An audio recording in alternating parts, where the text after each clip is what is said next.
Be off Twitter for a while.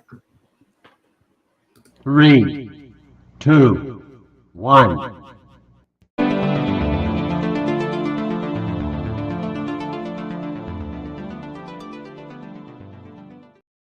Welcome to the original Fantasy Football Happy Hour / Happy Hour betting show. I am your host, Ricky Valero. On today's episode, we are merging the two unities together as one in this 1970s, 80s. No, I'm sorry. In this great show that we're going to dissect the NFL Divisional Round of the playoffs this week. We are joined by Mr. Matthew Fox. How are you, sir? Nice to see you back. Nice to see the internet working. You know, it's yeah. Yeah, it was a fun week. Somebody decided to cut all the high-speed internet lines from downtown to the south last week. They caught them on video. They just rolled up at night with a chainsaw and cut all the high-speed lines. And it took the people that are owned by NBC quite a bit of time to piece back together our line. Wait, are you serious? Yeah, Comcast. I have they really Comcast. took a chainsaw to it? They did. It was. Somebody, I didn't realize. I didn't know that's what happened. That's yes, and then somebody cut the lines to the other carriers, AT&T and CenturyLink, going to the north. So there was 150,000 people that were without internet for a couple of days. Damn. Shit. I didn't know that was real. Like I thought that was like. Oh, you thought I was kidding about? No, they. I was watching the video and I was. I knew you didn't have internet. I mean, I just thought somebody hit a power line. You know, that happens all the time. Somebody hits a power line or storm or whatever. They did it like Tuesday night, and it finally was fully restored decently by about 5:00 on Friday. Man, just in time. Yeah, I was like, I cut the cord for cable, and so all my TV I went to streaming, which has been incredible, unless you fundamentally don't have internet. And then like I have a picture on social media, our cat likes to watch TV, so I had to put the news on the phone and put it on the bed for her in the morning, and she was like watching it like, this is mildly acceptable, but where's the real TV?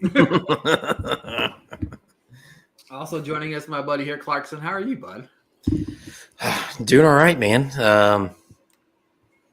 Just been busy as hell. Like I said, off camera, I'm going to preface every pick that I have tonight that I've done absolutely no research, and tail me or fade me, whichever way you feel like going. Just listen to your heart after I make my picks, and we'll go from there. Listen to your heart. We're leaning into the 80s. Listen to you. Yeah. Before Clarkson makes his picks. Yep. All right. No research, just vibes. No research, just vibes. All right. So before we dive into this week's games, Clarkson and I are going to recap our picks that we made on the show. And prefixed by saying Matthew Fox went 6-0 in his picks on the website. So both of us should have followed him, and we would have won a lot of money last week. Yep. But, last week we went 7-5. I'll break down my picks real quick that looked good at first, and then the world came to an end. But no, actually I went 4-2, I think. Yeah. So the 3-team teaser was the Bengals plus 1.5, the over 35.5 in the Cowboys-Bucks game, and the Chargers plus 8. That hit. Purdy over 1.5 touchdown passes. That was a no-brainer. The under in the Bills and the Dolphins game, well, that just went down south real fast. Richie James over 47.5 yards. I picked the wrong Giants to jump on the back of. Jamar Chase over 76.5. That hit. And then, of course, I had Mr. Dicker over 1.5 field goals for the Chargers, and that hit. So that was 4-2. Clarkson, send us a recap real quick. I was texting Ricky, and when Dicker missed that last field goal that allowed the Jaguars to come all the way back, I was texting him. I said, dude, how pissed would you be right now if that was the second field goal that he attempted and your bet didn't hit because of it? I would have been really pissed. Obviously, if you can do math, Ricky said we went 7-5. He went 4-2. That means I went 3-3. My lock hit at least, which was Josh Allen over 1.5 touchdown passes, which obviously shouldn't even have been offered. I don't know why it was. Bengals minus 6.5. Bengals minus 6.5 was another W. We snagged that before the line moved to 8.5, which thankfully it did because they did not cover 8.5, but they did cover 6.5. Bucks money line was one of my worst picks of the year, I think. I got convinced by a tweet that Tom Brady was going to go for another Super Bowl run this year. If you listen to last week's show, I had Seahawks, Niners over 42.5. That hit really easily. The Vikings are frauds. I had them -3. That was a loss, obviously, because they lost to Danny Dimes and the Giants. And then my last pick, which was the one that I was this close to talking myself out of. He really did. On this podcast last week. He looked at his fucking stats and realized that he hadn't hit this number in a while. And he just, he's like, fuck it, I'm going to. Whatever. Was Eckler over 92.5 rushing plus receiving yards. That didn't hit. He ended up at like 50-something. So whatever. We went 3-3, 7-5 overall. On to the divisional round.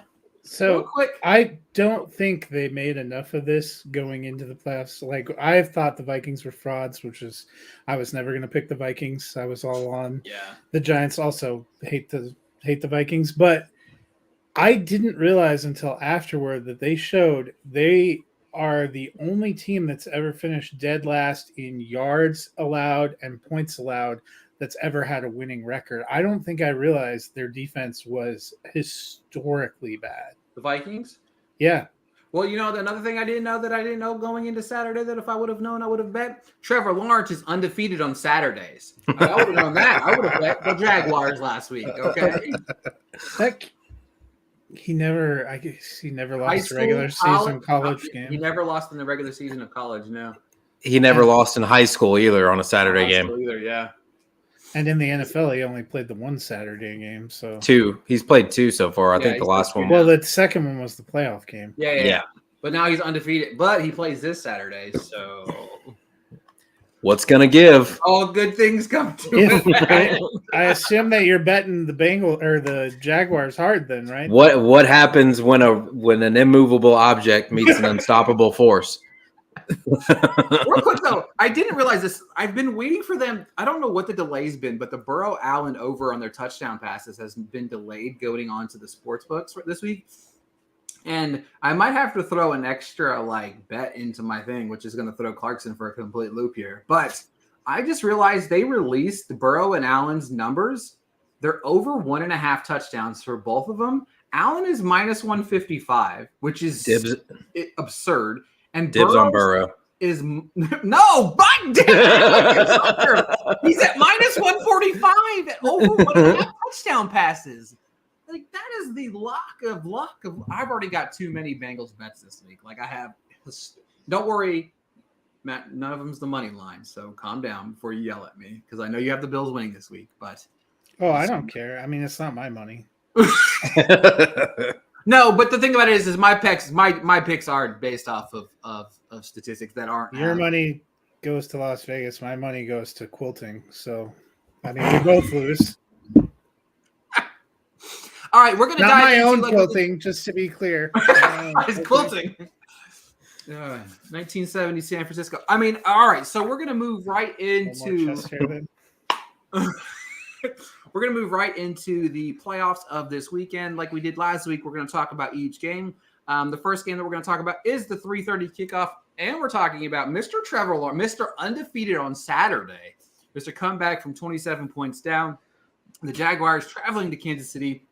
Kansas City is 8.5-point favorites. The over-under is a massive 53 points. Matt, go ahead and kick us off from the perspective of what you think is going to go down in this game. Yeah, so it would be fun to pick an upset. As a Broncos fan, I have no great love for the Chiefs. The problem that I think you really have to overcome when you're looking at the Jaguars is their propensity, even down the stretch when they were very successful to end the season, they let themselves get down huge, and then they have massive comebacks. It wasn't just that playoff game. That's really been their formula. Even in that game against the Titans, that was a deciding game where the Titans were literally rolling out Josh Dobbs, who had been there with them for 13 days. They let the Titans have a lead, and a lead pretty much throughout. Dallas was destroying them before they just flipped the tables on them. Kansas City isn't that kind of team. This is another one of those games where these teams played in the regular season. Patrick Mahomes rolled 4 touchdown passes, and they won pretty easily, 27-17. Lawrence wasn't bad in that game, but just didn't have enough. I think Kansas City at home, one of the big advantages Jacksonville had last week is the experience of the coaches. If you were picking a coach that you were going to trust, it wasn't going to be Brandon Staley. But here, Andy Reid is one of the winningest coaches of all time. He's been to tons of championship games, both in the NFC, AFC.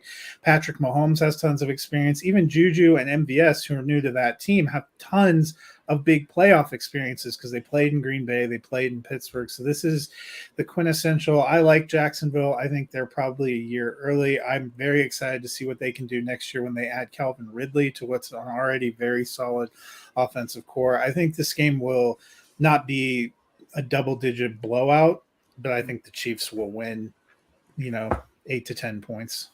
Yeah, I think that I think the Chiefs. I think this could get ugly. You know what I mean? And I'm not happy about it, but I think it could get ugly.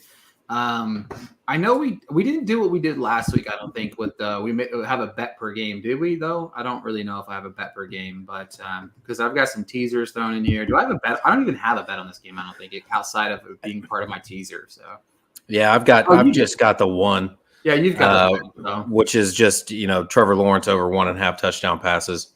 I mean, for the Jags to stay even competitive in this game, Trevor Lawrence is going to have to throw the ball, and he's going to have to throw the ball a lot, whether it's to ETN or to any of the receivers that he's got. Evan Ingram, I think, is poised for a big day against the Chiefs. I don't think they do a very good job at defending tight ends in space, even though they have one of the best to ever do it in Travis Kelce. They haven't really figured out how to defend it. So I think Evan Ingram's going to be poised for a pretty big game too, but Trevor Lawrence over 1.5 touchdown passes is the pick that I've got out of this one. I don't want to get anywhere close to the total or to the spread. 8.5 points is a lot, especially for a divisional round game. I can easily see like this a backdoor cover here that would really piss me off either way. I could see the Chiefs being up 10 to 14 points with 3 or 4 minutes left in the game. They're just kind of coasting. They punt the ball away to Trevor Lawrence, and he comes down and they score a touchdown with a minute or two left, and they just kneel the ball out the rest of the game. But that 53 points. It's hard because I feel like I like the Lawrence over 1.5 touchdowns because I feel like you get that whether the game's competitive or not.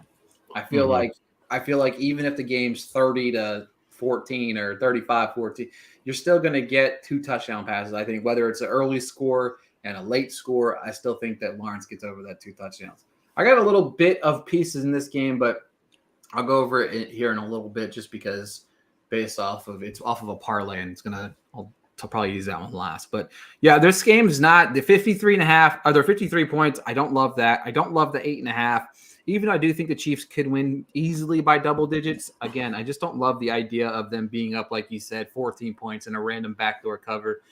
If you get the number down to 6.5, maybe it's a little bit sexier. You could probably parlay it relatively easy to get it down even further for the Chiefs to, even if you tease it with the Eagles and the Bills, Bengals, however you want to do that, you can get that number down extensively. But the Saturday night game is another, it's a divisional matchup between the New York Giants and the Philadelphia Eagles. Right now, the Eagles are 7.5 point favorites. The over-under sits at 48. Fox, what is your thoughts on the game? I think for me, it really comes down to how healthy is Jalen Hurts. Because when these two teams met the first time, Jalen Hurts was perfectly fine, going great guns. It was 48-22 Eagles. It wasn't particularly close. Week 18, the Eagles had to have it. Hurts came back, but was a little on the border of whether he was going to be able to play. It was a 22-16 game, but Giants didn't play any of their starters. I actually thought if the Giants went the other way and played all their starters, they probably would have won that game and might have shifted the balance of the NFC playoffs. Because as we've seen, then 49ers would have been the 1 seed. Dallas would have had an opportunity to get a higher seed. I thought it was interesting they decided to rest, probably because they thought they had a decent chance to get in and face them in the playoffs and maybe wanted to see what they can do. Hurts says he's pretty close to 100%. He played in week 18. They got another bye week. It's now been 5 weeks since he got injured, which bodes well. I think the Eagles have too talented a roster. I like Brian Dable probably better if we're talking about which coach do you trust more. But the Giants have been playing above the roster that was given to them all season long, and they did that masterfully against the Vikings. But the Eagles defense is not the Vikings defense. The Eagles defense wasn't a defense that you threw all over and ran all over all year long. They were pretty fierce at times. I think that's going to, and it's, playing in Philly is never easy. That is a fairly hostile crowd. So I would love to see the Giants. I love Brian Dable, but I'm taking the Eagles. It feels like the Cinderella story is done here, right? You know what I mean? It feels like this. I hate the Giants with a strong passion.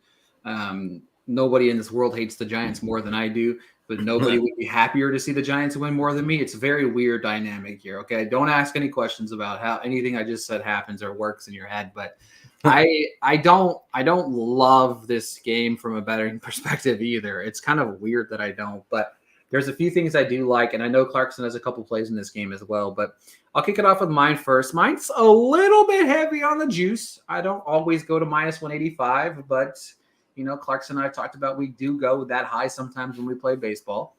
But minus 185 is a little high, but it's still getting you points for points. You're getting some good dollars in return depending on how high you go with it. But Graham Gano over 1.5 extra points.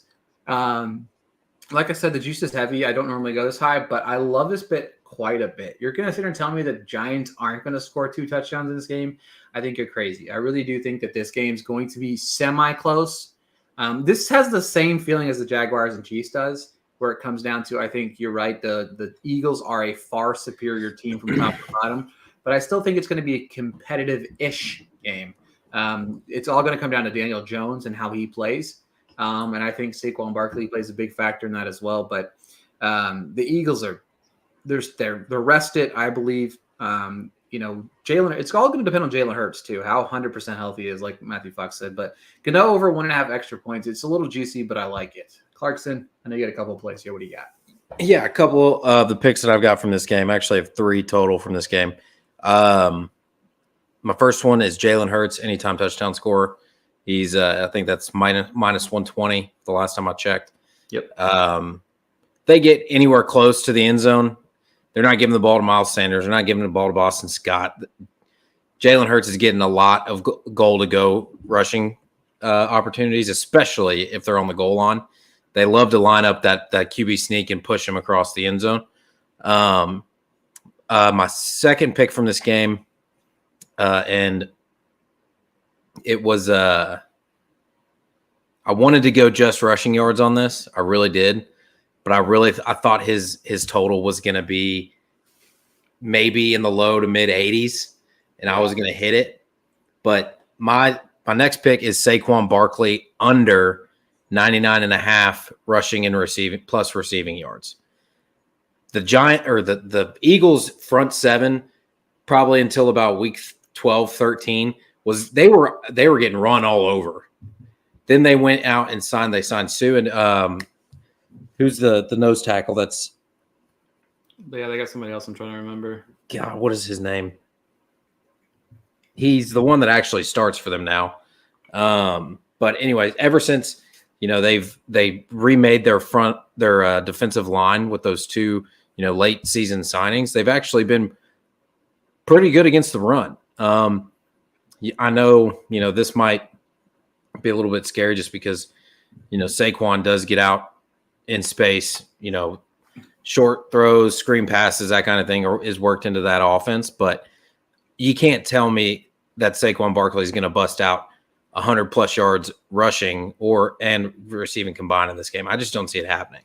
You know what makes me mad? I saw that because whenever you go to parlay, you can't parlay the over under of the rushing receiving yards on DraftKings.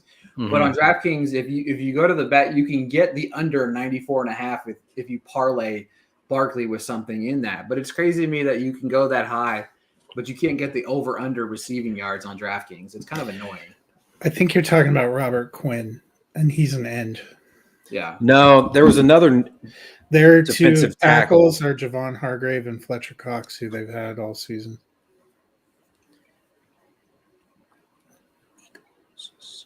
Robert Quinn, they acquired midseason, and they do have Ndamukong Suh. Yeah, so. But yeah. You got one more in this game, Clarkson? Yes. Linval Joseph is the guy I was thinking of. Okay, yeah. This is actually my lock of the week, and it's a same game parlay on this Eagles Giants game. It's Eagles minus 2.5, and Eagles race to 5 points, and it's minus 120. And even if you do Eagles money line, I think it's at minus 140. But I know it's very dependent on who gets the ball first, obviously. But I'm banking on, the defense coming out, getting a stop if they do give the Giants the ball first, or the Giants winning the coin toss and deferring in the second half and letting Jalen Hurts get the ball first. And I think if that happens, they're going to come out and try and make a statement. There was a whole thing at the end of the season like, oh, well, do the Eagles really want to be rested for a week, or they want to take a week off? They look kind of rusty in their last game and blah, blah, blah, all that stuff. So I can't tell you how much I love this parlay, which means, and like I said, I didn't do any research on any of these picks. This is 100% me just being like, all right, whatever, let's do it. You're going for vibes this week, baby. All right. So, Ricky, I looked it up. 2 games against the Eagles. How many extra points do you think Graham Gano made? Probably 1. 3. Look at that. That's all. I need 2. He had 2 when they got blown out. He only had 1 in the game that was competitive. So I guess you're rooting for a blowout. It was competitive, but Davis Webb or whatever the fuck his name was quarterbacking. They scored 16 points. Yeah, but they're field goals. Well, but so your bet's extra points. It doesn't matter. Yeah. 2 touchdowns is happening. Easily 2 touchdowns is happening. You know what? What honestly, Dicker did me real good last week. You know what's going to be hilarious though? Yeah. Is when Greg Gano comes out here and makes everyone forget about the Brett Maher game. Yeah, and just fucking misses like. No, that was the most unbelievable thing I've ever seen. He wasn't just missing them; like he shanked a couple of those, and then he pulled the third one. Fucking Madden, bro! Like they missed 4. Like, yeah. It wasn't even that windy. All right, let's see here. All right, so we got all our picks. Florida, you might as well have been in the dome. All right, let's see here. We are moving on to, in my opinion, probably the most competitive game of the week. And that is the Cincinnati Bengals traveling to the Buffalo Bills. A partial rematch, I guess you could say, rematch of the first game back. The tie or the canceled game, whatever you want to call that game, the canceled game that never happened, even though the Bengals were ready to steamroll them. They were up 7-3 in the first quarter, getting ready to score again before the game got stopped. We all know what happened from there. But as of right now, from your side of the 50, because that's where they were when the game got suspended. They were driving. I'm pretty sure they were driving in that. I thought I hadn't even crossed midfield. They were driving. We're going to just say they were driving for the sake of I'm just saying they're driving. But it was still 7-3. They were manhandling them on the football field in the first quarter. And that's what we're just going to leave it with. After that, we're going to go. The Bengals plus 5.5. I'm sorry. The Buffalo Bills are favored by 5.5. The over-under sits at 48.5. I already know you love the Bills, but what do you think about the game overall? Do you consider it a close game? What are you thinking, Flax? Well, first of all, I think it's impossible to try to figure out what the emotional state for both teams is going to be because we know it's already been a lot for Buffalo, but a real underrated thing is Cincinnati was there too. And, we know it took a big toll on T. Higgins for reasons surpassing human understanding. People blamed T. Higgins for what happened, which is just ridiculous. Both these teams have to be a little weary of playing each other right now. It's not like this was 3 months ago and now this was like 3 weeks ago, literally. The only saving grace is it's in a different stadium, I guess. But I think it's gonna take a huge mental toll on both teams. I think we saw that in the wild card round. In addition, what concerns me for Cincinnati is they spent a lot of time last offseason addressing their Achilles heel, which was the offensive line. And they actually did a pretty decent job, even though at points I and others didn't think the acquisitions they made were that great. They actually really put it together. They had a little bit of struggles on opening day, and Burrow had that huge turnover game, but they really put it together, and they had incredible continuity. For 15 games, they had the same starting five in front of him. In the 3 games since, they have lost one starting offensive lineman every game, including in that wild card game, losing their starting left tackle who dislocated a kneecap. He's not the first starting lineman who has dislocated a kneecap. Apparently, Alex Kappa, their guard, who is not going to be available, has dislocated both of his kneecaps this season. So I would like to know what Dan Campbell has been doing to that offensive line. He went from biting to just dislocating the kneecaps. Apparently, that was the new strategy. But that took a noticeable toll. I think at one point in the broadcast, they were talking about how they had thrown essentially 9 button hooks to Jamar Chase, which, if you were playing PPR league, you were really excited that he was getting all those receptions, but it was definitely took the top off their offense. And that was against a defensive line that's okay. I think Buffalo has a little bit better pass rushers. Joe Burrow is 1-7 career when he's been sacked 5 or more times. That the one that he did win was against the fucking Titans because the Titans suck.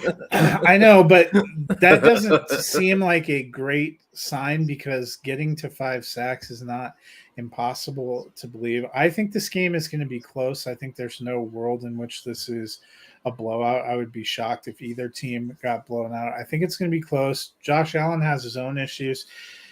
Despite Tony Romo's effusive praise last week, he was turning the ball over at what I would consider to be an alarming rate, and that's what kept a kind of second-tier Dolphins offense in that game. No offense to the Dolphins, but Skylar Thompson, no one thought they had a chance.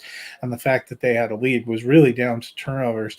So I think both these teams come in a little bit rattled, which you saw that final week of the regular season, and you saw it because for as much as we like to talk about that big Buffalo win over New England, they were within 5 points in the fourth quarter of a game where Buffalo got gifted 2 touchdown returns for Nyheim Hines. So I think this one's close. I still think Buffalo ends up getting the win. But both these teams are very talented. Well, I think in your Dolphins analysis, Fox, that you're missing is that rookie 7th round quarterbacks is the new market inefficiency. Look, I will say it is working for San Francisco too. So. Another thing to take note of: Josh Allen got sacked 7 times last week too. 7 times he got sacked 7 times. He fumbled 3 times. Lost. Can we reflect? Why did Miami fire their defensive coordinator today? Are you blaming that entire game on the defense? I have to be honest. The defense kept you in that for a long time, friends. They fumbled or recovered a fumble for a touchdown. Yeah. They gave them a lead. I understood the Vikings firing their defensive coordinator today. Totally on board. Greg Roman getting fired in Baltimore, totally on board. Miami, we had all of our problems where our defense were going to fire our coordinator. Yeah, it's crazy. They had 7 sacks. They forced 3 fumbles on Allen. One of them was a loss, and then had 2 picks. Like, it's crazy to me just to look at that, which I also think is another thing that could hinder Buffalo this week is get the pressure. But I'm going to lead this one because I only have like 1, 2, 3, like four Bengals picks, and I might throw another one in here. I'm going to cheat, and I'm throwing in another pick in here. I'm taking Burrow over 1.5 touchdown passes. Damn it! I'm throwing the flag. I called dibs on that pick. Fox heard it. We'll have our first ever joint pick together. How about that? We are joint over 1.5 touchdowns. But if it misses, it's your pick. But no. Like how I slid that in there. Fair enough. All right. So here are my picks for this game. I'm telling this. It was 7-3 in the first quarter. The Bengals looked good in that game. Okay. First things first. The Dolphins scored 17 points in the second quarter against this team. Okay. That's the first thing. So give me the Bengals over 9.5 first half points. I like that bet quite a bit. Honestly, I love it actually. The other bet that I'm going to take the Bengals over 2.5 total touchdowns in this game. If you told me that you could get the Bengals over 2.5 touchdowns and the money line would be plus money, I think you're out of your mind. It's plus 105. The juice is absolutely it's absurd here because you can get Buffalo at over 3.5 touchdowns at plus 140, which is very weird. But the Bengals are plus 105 with over 2.5 touchdowns. They're going to clear that with ease. I think this is going to be a very, very high scoring game. Wouldn't blame me if you looked at the over at all in this game. So that's 2 picks in this game. My other pick in this game is going to be I have a 3-team teaser with the 3 games that we've already talked about. So now I can give you that play. I got the Bengals. This hits at minus 143. Yes, minus 143. You can get this. The Bengals plus 15.5. Kansas City, Jacksonville over 42. And the Giants plus 21. That hits you at minus 143. I like that quite a bit. I think the Giants can easily – that's just 2 easy covers for me. The only one that concerns me there, I think, is the Jacksonville-Kansas City over. But I really feel like 42 points is not a lot. You get 11 points off of the total that it is right now. So I like that quite a bit. And then I got one more play, but I'll combine it with my next game because it's a teaser between 2 games. Shocker. I got a lot of teasers going on here. But I think that's all my picks for this game. What about you, Clarkson? I know you got one in this one, right? Yeah, I've got one. It's another same game parlay, and it comes in at plus 1. Deal. Oh, that was my deal. It comes in at plus 110. Basically, like I said, this is all vibes for me. I just took the lowest total for Jamar Chase and Stephon Diggs, parlayed it together, and it's plus 110. So it's Jamar Chase over 69.5 receiving yards and Stephon Diggs over 64.5 receiving yards. Put it all together, let it mesh in there, let it all gel together, and just take it. You know what's crazy? Whenever I saw that, I was like, "There's no way this is plus money." There's just no way.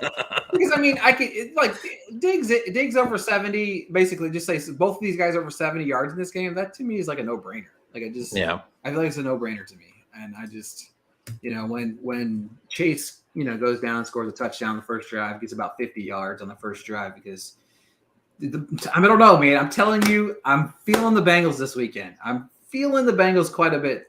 I don't feel them enough to recommend them as a bet, but I really do like them this weekend. What is their money line right now? What is their money line? It's got to be plus 2 something, right? Plus 205. That's kind of sexy though. It's kind of sexy.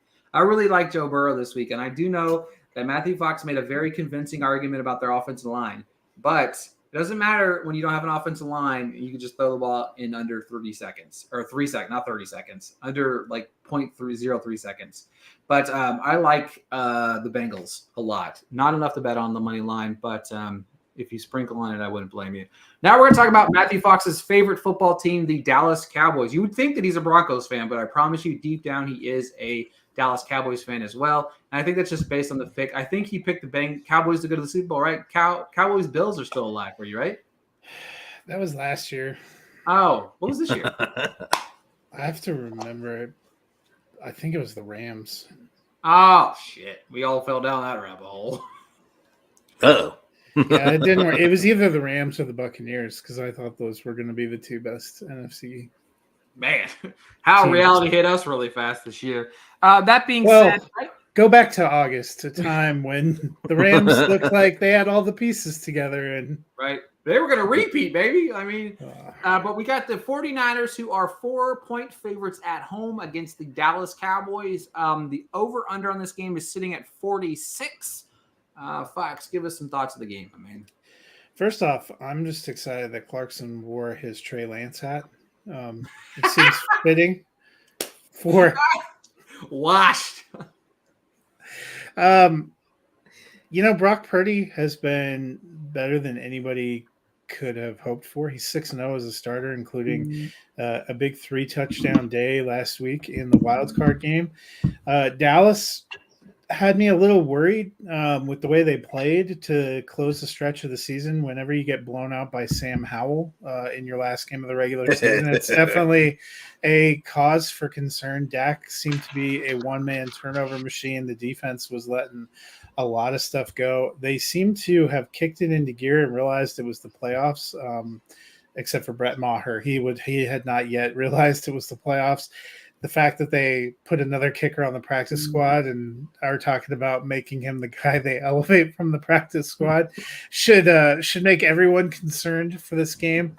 There's a real disparity in rest because the 49ers played the first game on Saturday and were able to kind of cruise and take their foot off the gas a little bit at the end. The Cowboys played Monday Night Football, so it was always going to be a short turnaround, but that's kind of a disparity. You're on the road. I think both these teams have potentially explosive offenses. They're both talent-laden all over the field. The 49ers have 2 great running backs, 2 great receivers, and George Kittle. They've had a really great offensive line. Dallas's line's coming together, which is great. Tyron Smith being back is a huge boost to them. They have a couple of they have a great running back, and they have Zeke. And they have a really great receiver. I was excited to see the way that Dalton Schultz and Gallup got involved last week for Dallas, because it's been weird to watch this offense seemingly stall at times.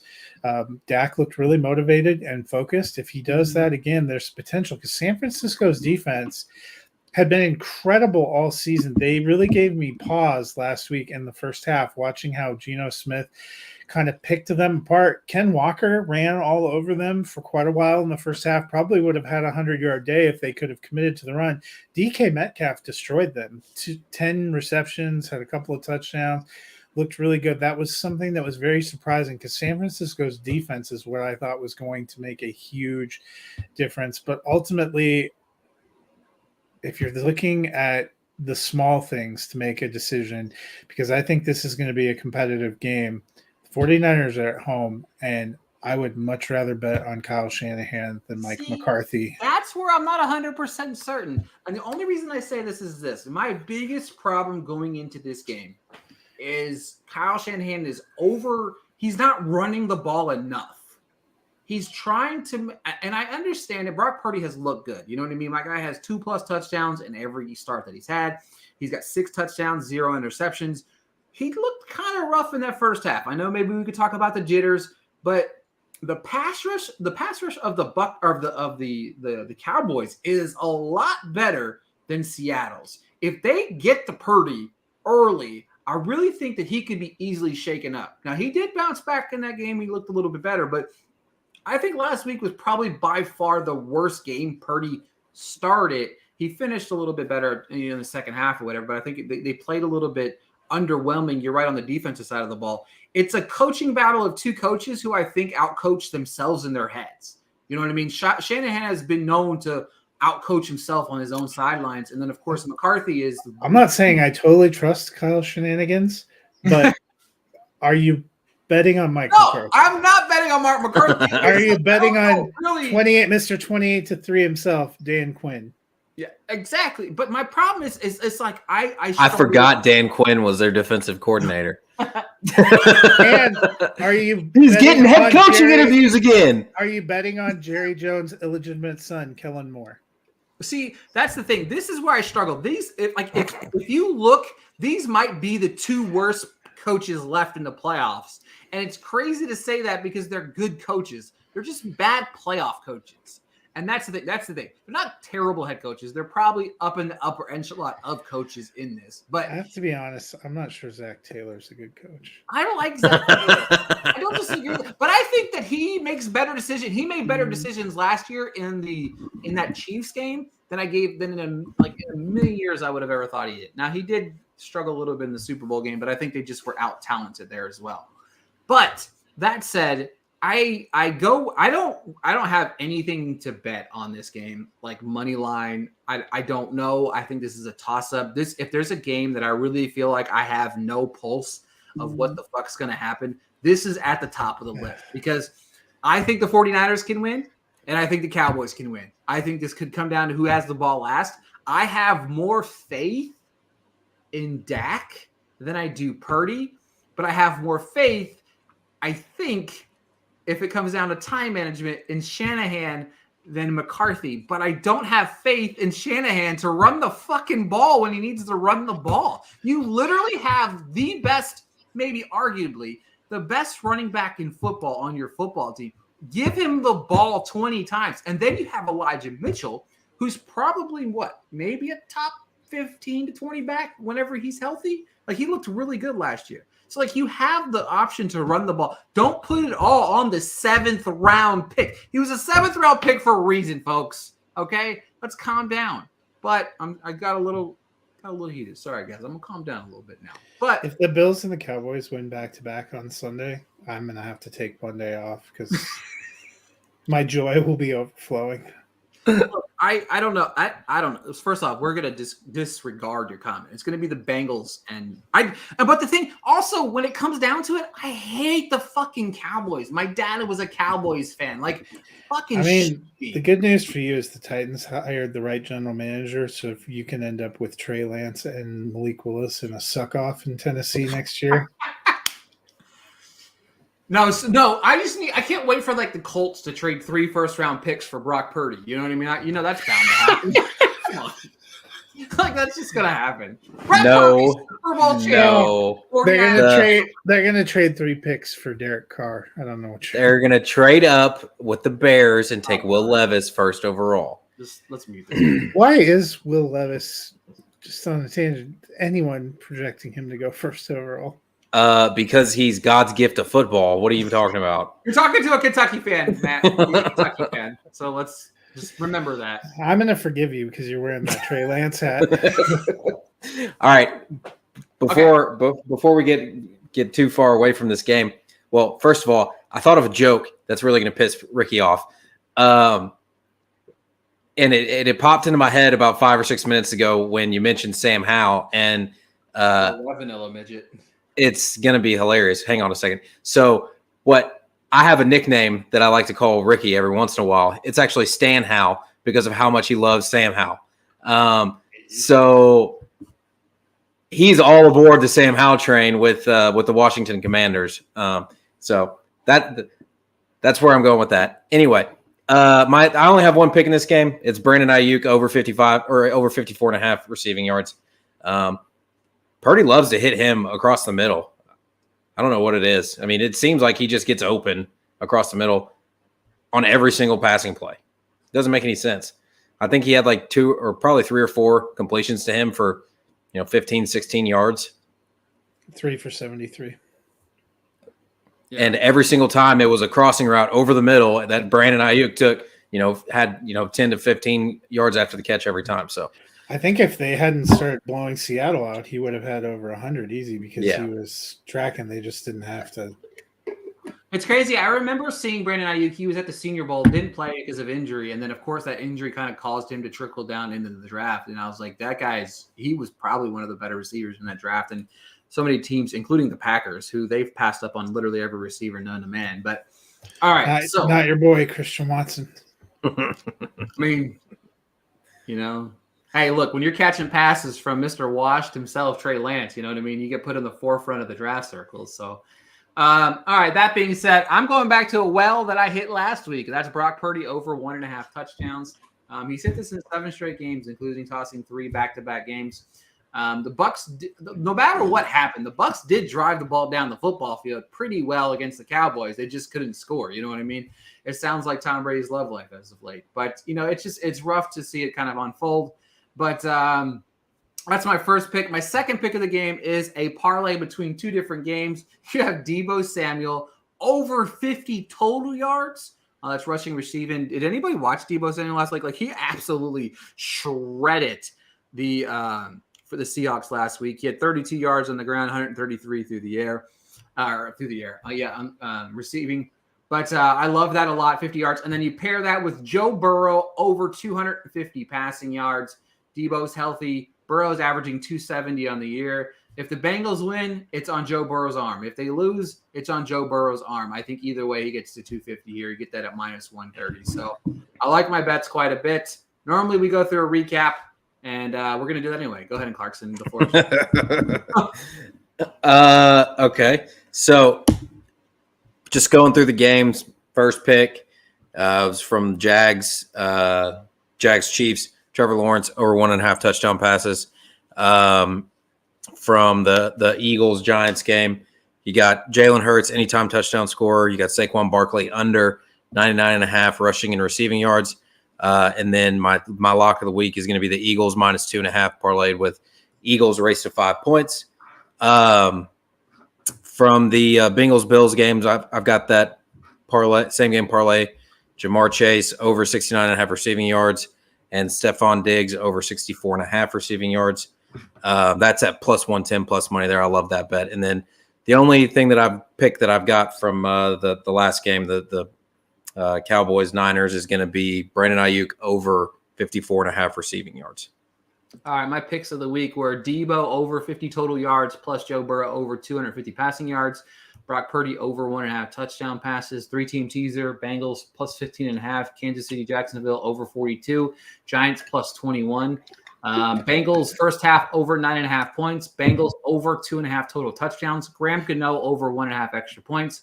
And our joint pick of the week is Joe Burrow over 1.5 touchdown passes. Do you see what I did there? Joint pick of the week. You know what I mean? So, Matthew Fox, before we go, give us your 4 picks of the weekend so that we can bet those together and win us a lot of money. Like Clarkson and I by us. Yeah, I gotta keep my undefeated streak alive. It was very tense, a couple of points last week. When the Jags were down 27-0, I'm sure it was. Yeah, well, I wanted to screenshot because I was like, I picked the Jags. I'm not happy with that. And Ricky's like, I picked the Chargers. They're just a superior team. And I thought about that as I watched the second half. And I was like, they are a superior. But hey, you know what? It was all Joe Lombardi's fault. I'm glad they fired that bum. He ran the defense. Did you know that? While calling the offensive plays, he also ran the. Oh wait, that's their. They fired their QB coach too, didn't they? Of course. Yeah, they did. Yeah. It was all Justin Herbert's fault. I don't know if you saw, but that guy couldn't hit the broadside of the. Oh wait. I forgot Justin Herbert played free safety for them. I didn't know that. Anyway, I am taking the Chiefs, sadly, early. I love the Giants, but I'm taking the Eagles. I'm taking the Bills. There was never a doubt. They were my preseason Super Bowl pick, and I'm going to ride the coattails of my personal hero, Josh Allen, until he lets me down, which might be sooner than we realize.